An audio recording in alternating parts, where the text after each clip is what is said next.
fazeres, né? Aí os irmãos falam assim, pastor, o senhor vai trabalhar de noite. Mas irmãos, saber, eu dou graças a Deus que esse serviço aparece, porque é através desse serviço nós mantemos essa obra aqui, né? Porque o que entra de dízimo e oferta aqui não cobre as despesas dessa igreja, né?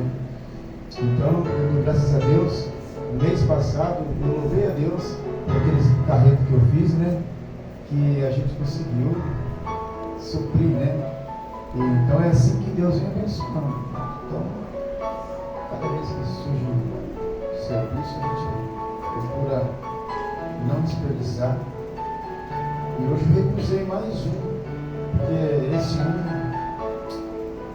complicado. O camarada é muito enrolado e eu resolvi não aceitar o serviço.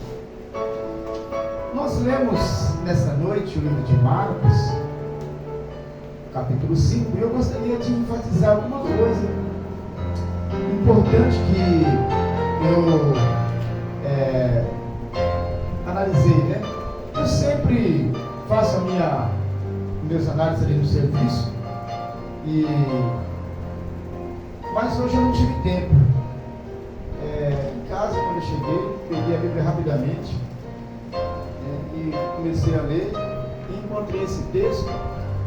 E eu achei alguma coisa interessante aqui, irmãos, porque muitas vezes a gente na obra de Deus, a gente só quer ouvir o sim de Deus, não é isso? A gente já faz uma oração, já faz a petição, mas assim, já assinando embaixo a resposta de sim de Deus.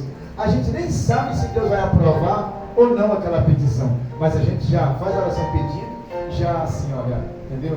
Quero saber só quando o Senhor vai me dar isso. Mas nem sempre Deus ele permite que a gente compre ou que a gente vá em tal lugar, né? Eu vou em tal lugar, vou orar a Deus para Deus abençoar. Não, eu vou orar a Deus, pedir a Deus ser da permissão dele. Mas quando eu for fazer essa oração, eu tenho que fazer assim, eu vou falar com Deus. Se ele permitir, eu irei. Se ele permitir, eu comprarei. Mas se ele não permitir, eu não comprarei. Se ele permitir, eu não irei. Eu estou pensando em falar com alguém, mas eu só vou falar se Deus permitir que eu fale.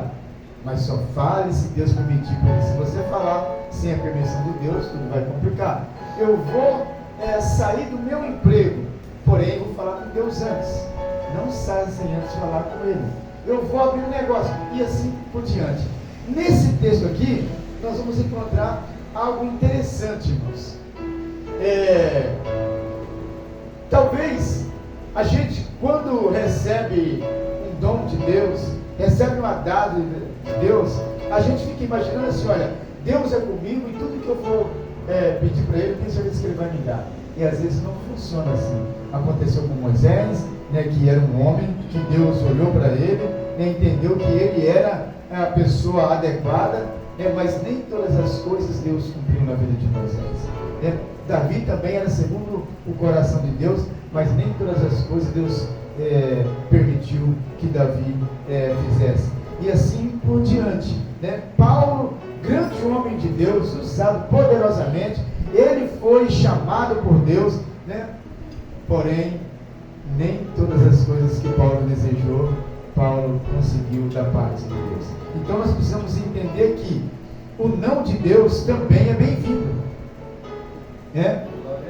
E esse texto, ele é bastante interessante, porque nós vemos aqui Jesus chegando numa província, lá dos Gadarenos, e a Bíblia diz que lá existia um homem que era endemoniado, ele era atormentado de dia e de noite, diz a palavra do Senhor.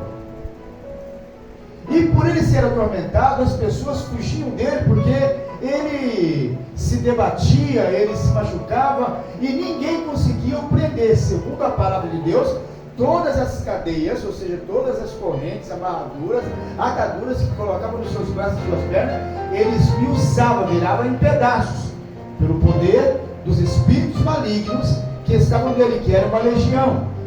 Nesse texto também, é o único texto que eu vejo Jesus dialogando com o demônio, a não ser aquele texto que ele é tentado, não é isso?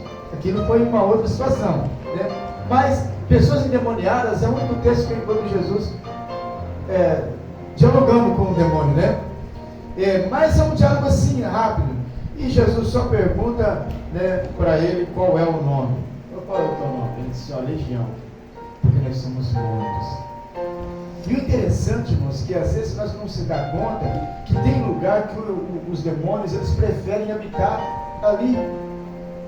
Não é todo lugar que eles se acham bem-vindos.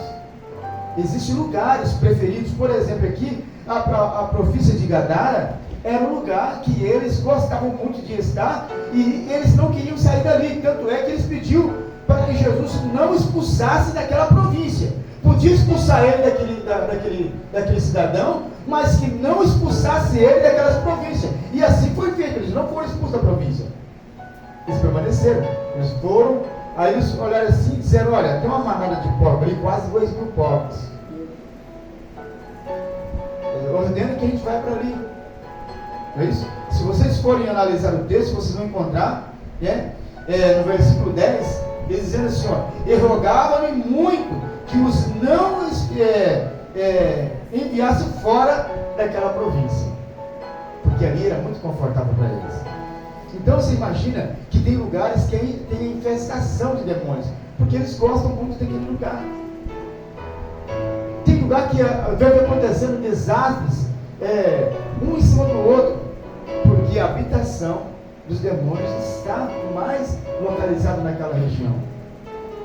Eu estava vendo alguns vídeos que surgiu na internet, né, de pessoas que, inclusive um pregador, né, que há 10 anos atrás trouxe uma mensagem dizendo que a maior concentração de umbanda, de candomblé, de espiritismo, né, de feitiçaria está ali no sul. E aí eu vi um vídeo também de uma mulher que inaugurou um cemitério satanista lá no Rio Grande do Sul, né? E ela começa a mostrar a entrada do cemitério, como é que é, entendeu? Então, esses lugares são os lugares preferidos, porque os demônios eles se sentem desconfortáveis. Aonde tem mais concentração de pessoas que adoram, ou que professam, ou que têm a sua religião voltada para o mal, esses lugares se sentem confortáveis. Mas aonde tem muita denominação evangélica, né, que professa o nome do Senhor Jesus Cristo, que clama o Senhor de Jesus, aí eles não se sentem confortáveis. Para eles não é interessante reinar ali, porque isso é um tormento aos ouvidos deles. Então, esse lugar era um lugar agradável. A cidade de Gadara, a província de Gadara, era muito agradável a eles. E então, eles foram expulsos para aquelas manadas de porco. Eu estou falando assim rápido, porque o meu objetivo não é falar da expulsão dos demônios daquele homem, mas é falar o que vem depois. Porque o interessante é que, como Jesus sempre estava acompanhado dos seus discípulos, nesse momento também não foi diferente. Ele estava acompanhado. Depois que ele fez aquela pergunta, né, e eles disseram legião, aí ele deram a dica, olha, tem aquela manada de porco ali, então manda que nós vai para lá que a gente vai para lá. Só que porco, irmão, ele não tem raciocínio como ser humano. Como você está endemoniado, mais você raciocina. Por isso que muitas vezes você consegue dominar a situação e não faz coisas muito loucas, nem sempre, mas a maior parte do tempo sim. Agora porco não. Então quando Jesus determinou que eles entrassem na manada dos porcos, os porcos ficaram tudo loucos e saíram tudo correndo. Quase imagine todos esses porcos, o desespero que bateu nele, perder quase 2.000 cabeças de porco. E eles se precipitaram, caíram no precipício e morreram todos. Muito bem. Eu estava falando no começo da mensagem que nós temos que aceitar o não de Deus, não é isso? Nem sempre Deus vai dizer sim para você. Não é porque você tem o dom de cantar, você tem o dom da oratória, de falar, de orar, você tem o dom, de expulsar demônios, de falar em língua estranha, não é porque você é ousada que sempre Deus vai dizer sim para você. Mas no versículo de 19, eu encontrei uma recusa aqui. O versículo 18 diz assim: e entrando ele no barco, ele é a pessoa que fora endemoniado, essa pessoa que fora liberta desse demônio, e entrando ele no barco, rogava-lhe o que fora endemoniado, que o deixasse estar com ele, que deixasse segui-lo, seguir Jesus. Ele está dizendo: Senhor, olha, agora que eu estou liberto, deixa-me eu seguir o Senhor, aonde tu for eu vou também. Aleluia, Jesus, glória a Deus. Olha que coisa interessante, mano. Deus, ele fez questão de libertar aquele homem, mas não teve o interesse que aquele homem o seguisse. E ele diz a Bíblia: Jesus, porém, não lhe permitiu. Mas porque Jesus não permitiu, não quis dizer que Jesus não estava na vida daquele homem. Entenda que nem sempre Deus vai dizer não, é que Deus não vai estar na sua vida. Muitas vezes você não recebe, eu não sei porque eu estou pedindo faz tempo, essa enfermidade me acompanha, não sai de mim, eu acho que Deus não me ama. Não é isso. Deus, ele te ama, mas Deus, ele quer trabalhar na sua vida através dessa tua enfermidade. Muitas pessoas vão conhecer e glorificar o nome dele. Aleluia! Então, diz a Bíblia, Jesus não permitiu, mas disse: vai para a tua casa, para os teus, e anuncia-lhes quão grandes coisas te fez o Senhor, glória a Deus, e como teve misericórdia de ti. Deus, E ele foi e começou a anunciar em Decápolis quão grandes coisas Jesus fizera, e todos se maravilharam. Deus tinha um propósito, não podia ficar ali na região, mas deixou aquele endemoniado, porque muitas pessoas igreja, porque viu o estado daquele homem. Então, tinha uma utilidade.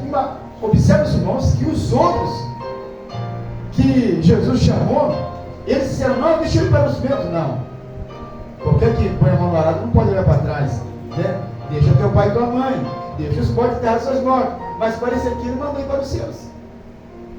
Dá para você entender que a vontade de Deus não é a nossa vontade, e que nem sempre vai ser sim, que muitas vezes vai ser não, e nós temos que entender isso, e que nós não podemos se apegar a uma só coisa. Não, mas Deus não é homem para que, né?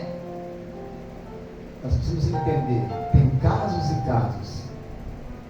Tem casos que Deus permite, tem casos que Deus não permite. Aleluia. Tem casos que Deus aceita, tem casos que Deus não aceita. Tem casos que Deus cura e tem casos que Ele não cura. Aleluia. Tem hora que Ele fala e tem hora que Ele permanece calado. Mas nem por isso quer dizer que Ele não te ama. Aleluia. O amor de Deus é incondicional. Glória. Independentemente se Ele vai responder ou não. Agora, o interessante é que a ousadia desse moço em anunciar foi muito grande. Ele foi e começou a anunciar em Decápolis quão grandes coisas Jesus lhe fizera, e todos se maravilhavam, diz a Bíblia. Foram muita gente que ficaram encantados. Sabe por quê? Porque Deus tinha colocado uma unção naquele moço. Não permitiu que eu acompanhasse, porque talvez não teria muita utilidade ali, mas o que ele ficou fazendo foi louvável, e Deus foi glorificado na vida desse moço. Aleluia. Amém? Glória a Deus. Podemos aplaudir Jesus? Aleluia. É uma palavra curta, é uma palavra que tem fundamentos. Muito boa palavra.